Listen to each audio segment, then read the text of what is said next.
Super star Mahesh Babu ప్రస్తుతం టాలీవుడ్లో వరుసగా విజయాలతో దూసుకుపోతున్న విషయం తెలిసిందే. ప్రస్తుతం ఆయన చేస్తున్న మూవీ గుంటూరు కారం.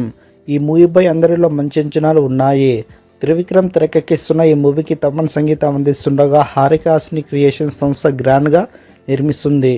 ఇటీవల ఈ మూవీ నుండి రిలీజ్ అయిన ఫస్ట్ సాంగ్ దమ్ మసాలాతో పాటు సెకండ్ సాంగ్ ఓ బేబీ కూడా మంచి రెస్పాన్స్ సొంతం చేసుకోవడం జరిగింది. ఈ మూవీని జనవరి 12న గ్రాండ్ ఆడియన్స్ ముందుకు తీసుకురానున్నారు. ఇక ఈ మూవీని ఫ్యామిలీ యాక్షన్తో కూడుకున్న మాస్ కమర్షియల్ ఎంటర్టైనర్గా తెరకెక్కిస్తున్నారు.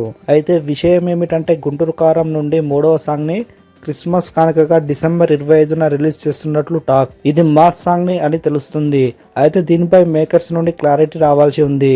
కాగా గుంటూరు కారం మూవీని అన్ని కార్యక్రమాలు ముగించి జనవరి 12న గ్రాండ్ ఆడియన్స్ ముందుకు తీసుకురానున్నారు. మరిన్ని అప్డేట్స్ కోసం మన ఛానల్ని సబ్స్క్రైబ్ చేసుకోండి.